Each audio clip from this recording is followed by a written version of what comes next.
Hi, Eric Gimbal, ericgimbal.com, and today we are going to speak about neutral density filter. Let's start.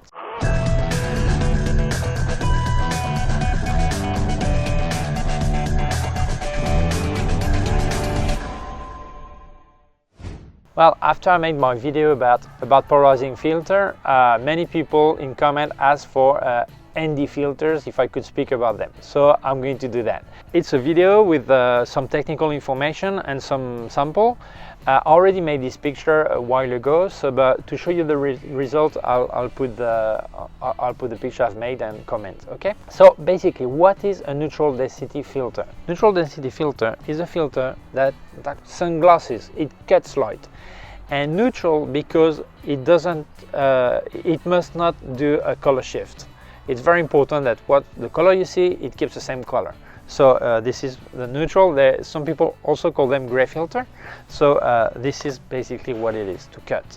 So there are two kinds basically of filters. The circular one, you actually screw it on the front of your lens. Okay, I had already a sky filter. I could have removed it, left it, just to show you. Okay, that's simple. Important, you need the same diameter as your lens. In case you have several lenses and you don't want to buy several filters, same as I said in my video about polarizer, get the largest filter you may need and then get a step ring. For example, this is 62mm. Imagine I've got a lens of 77. I would buy a filter of 77mm and a step ring from 62 to 77. So this way I will put my larger filter on this lens, but I will have to buy only one filter. Other kind of filter instead of circular are the square or rectangle, like this. As you can see, this is rectangle. Obviously, you cannot screw that filter on the front of the lens. So for this, you need a filter holder. There are several kinds of filter holder. This is a Lucroid. I've made a review of this filter holder like a couple of years ago. I'll put the link here. So I'm going to screw it on the front of my lens. Okay. Once it's placed, then you slide your filter in the holder. This one also have matte box on the side or less. If you want to check the review, if you're interested, you can have a look at it.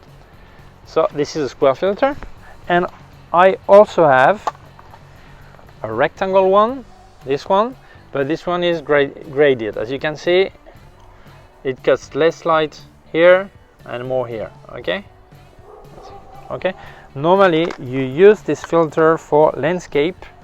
If you want to cut, for example, the sky, and then at the bottom it's darker, so I don't want to cut light there, so I want to have the light to be cut in the sky but not on the lower part, or the way around. Just I just turn around the filter.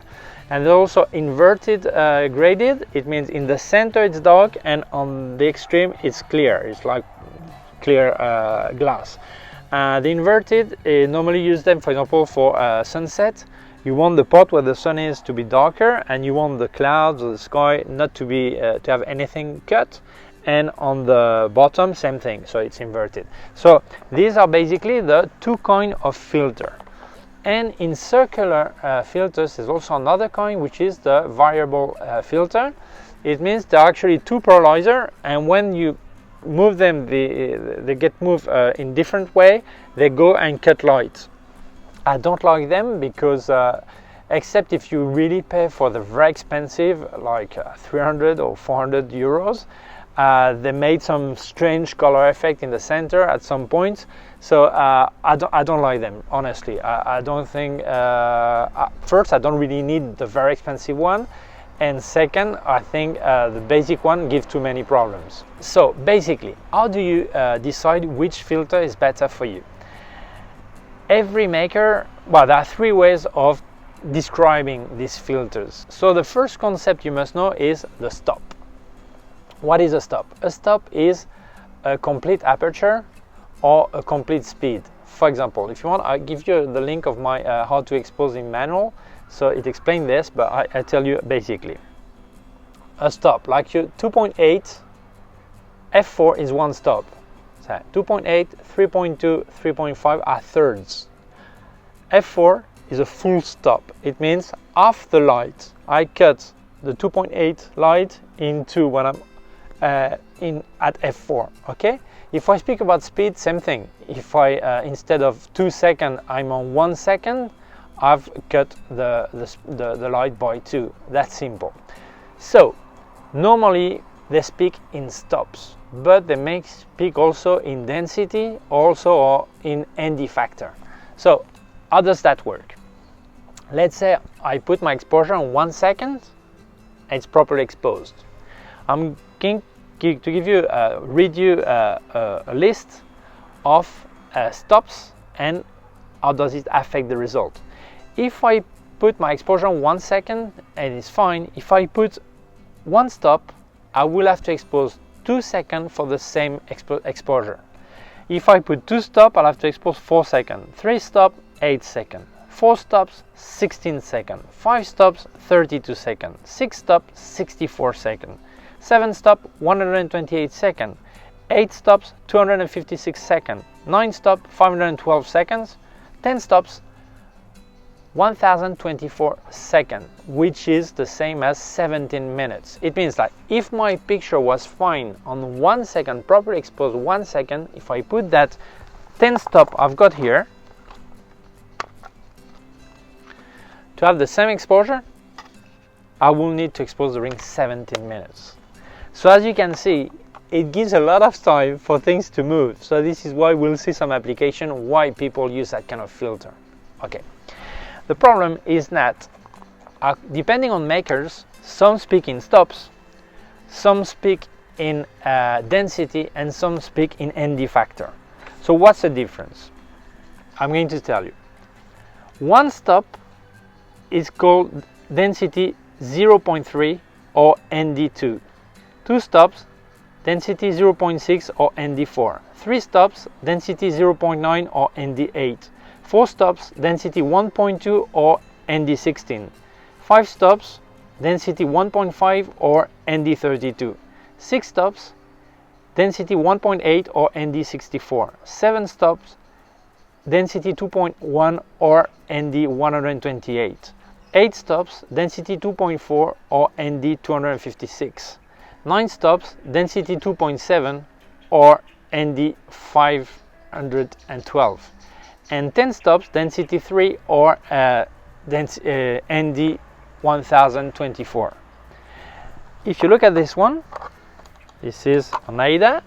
It doesn't write 10 stops, but it says ND 3.0, which is 10 stops, or 1000X, which is like, well, the rounded 1024. Okay, so depending what you're going to buy, like the if I look at the Lucroyd, here it tells me graded GND 0.6, 2 stops. It doesn't say ND4, but it's actually ND4. So when you buy a filter, check to make sure you don't make mixed up and you don't think 0.6 is less than ND or whatever. To check this to make sure it's okay. What do we use this filter for?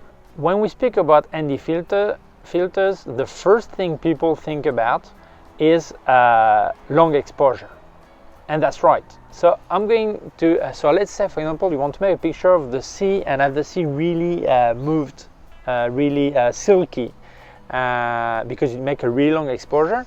Your camera cannot make an exposure of 10 minutes or 20 minutes or 1 hour and have the light properly cut. It's impossible. So one solution is because if you close completely your aperture, you are not going to be able to cut light during 10 minutes. So the only way is to put a filter in front. So I pass you some pictures of the sea. As you can see, I can't remember how long it was exposed. I made that a couple of years ago. But as you can see, it's all silky.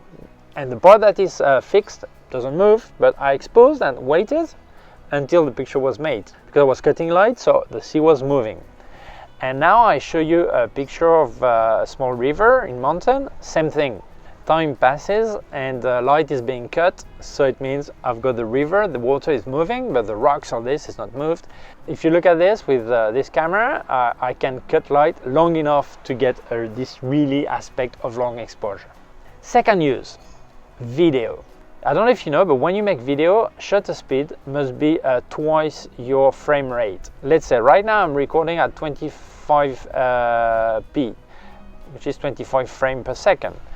Well, my shutter speed should be 1/50th of a second if I don't want to have some shaky effect. Like this, I'm not on the right speed. As you can see, it makes like this, okay? But I'm not doing cinema right now. I'm not recording for TV or whatever, so I don't bother, okay? But if you want to make this cinema effect at 24p, for example, your shutter speed should be 48th of a second, for example. If you're recording at 60p, then your speed should be 125th of a second. So it all depends what you're doing.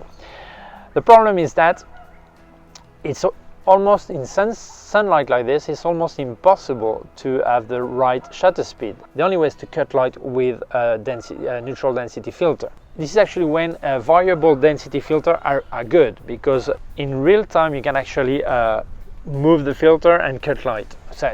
But to have the right result without side effects, you need really an expensive variable density filter. But in video, it's really useful to have neutral density filters. And the third use I make is many people ask me why I did that when they saw the video of the making of the shooting we made with Claudia Reyes, the fashion designer. I'll put the link here. I explained that I use a neutral density filter, and they said, why do you use that? So I'm going to explain. When you make pictures with flash, there is one thing that is very important, which is the synchro speed. Okay, how does that work? Here's your camera, here's the sensors here. The first curtain travels, then the sensor is fully visible, the picture is made, and then second sensor travels. And then it's finished, picture is made.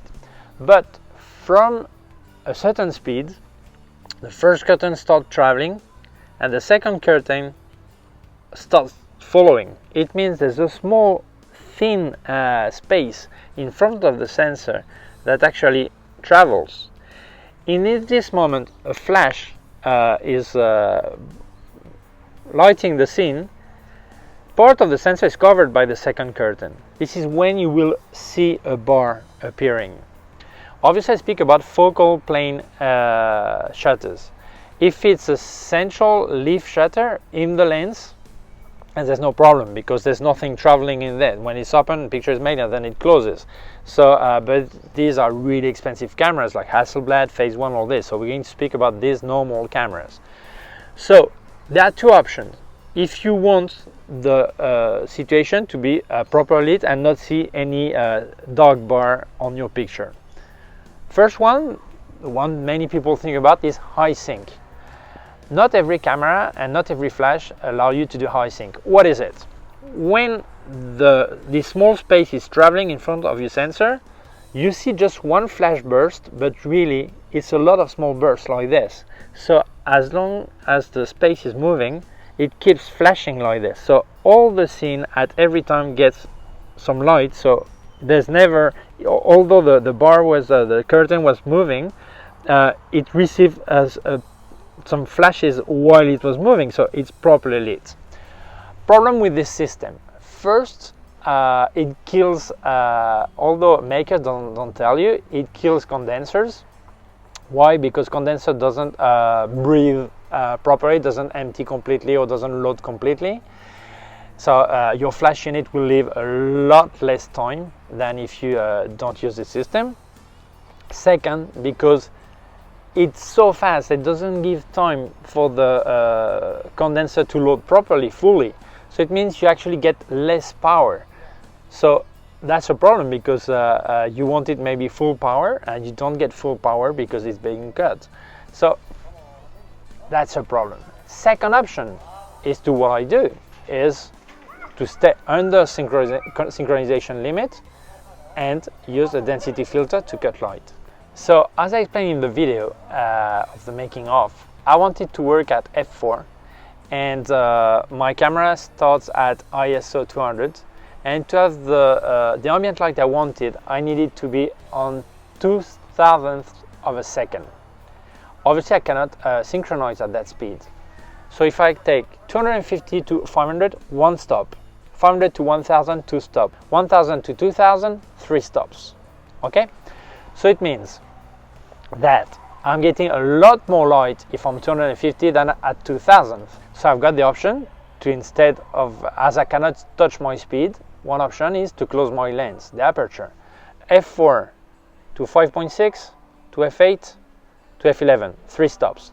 So if I'm on f11, I cut light and still stay under 250th of a second, or equal to 250th of a second. Problem, I don't want to be at f11. At f11, maybe I've got diffraction, or maybe I've got a lot of depth of field. I want a shallower depth of field, so I want it to be on f4. So I put my density filter on the lens, and this way I cut 3 stops. If I wanted to be at 2.8 instead of f4, I would need a 4-stop filter. This is why I actually use density filter when I'm making picture with flash, because this way I keep my life expectancy, or my flashlight life expectancy longer, and I feel I control better. Even with natural light, maybe you're not using flash, but you want to have a really short depth of field.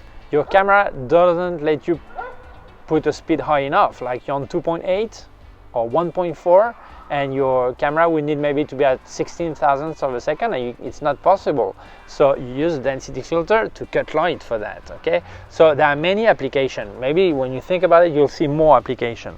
So these are the 3 main way of using density filters. I know some people will say, no, I also use this for that. There are many applications. I don't want this video to last for 50 days, okay? So I explain as short as I can. Okay, so what density filter do you need? It depends what you're going to do. For landscape, square one. I always recommend square one with the filter holder, because probably you soon will need a rectangular one to be able to use a graded filter, all this. So I recommend that. Then circular, if you're doing portrait, fashion, all this, use circular. It's more practical, you can move all this, and normally you don't need graded filter, so it doesn't really matter. So buy what you actually need. What brand do you need? Well, there are many brands. One of the most famous is called Lee, but Lee, but I don't like it because I do see a blue color cast, and I don't like that. And there are many brands, like this one is Aida. There's also Coquin, Nisi, High-Tech, and I really like Lucroit, which is a Spanish brand. I know Javier Olmedo personally. Is really a guy who really works hard on this, and before they were just making filter holders. I put a link of the review I made of this filter holder, but then he decided to make filters also, and they are brilliant quality, really great glass, and they don't make any color cast. They are really perfect. So there are many brands. Pick the one you want, the one you can afford, because good filters are expensive. I leave you some links below of filters on Amazon, just to give you an idea of what's possible, what kind of filter exists, and so then after you navigate, look for yourself in shops or whatever, or on Amazon, whatever, okay? But I give you an indication so you have an idea. So I probably forgot many things, but that's it. I hope you like this video. If you feel it may interest other people, please share it on social networks. If you have not done yet, please subscribe to my YouTube channel. There's a button down here and also a small bell. If you click on it, you'll receive a notification when I upload a new video. My website, ericgimbal.com. If you have any question, you can leave a comment below or send me an email to info@ericgimbal.com. Below also put links of my gear on Amazon, also links to other parts of my YouTube channel. Thank you very much. Bye.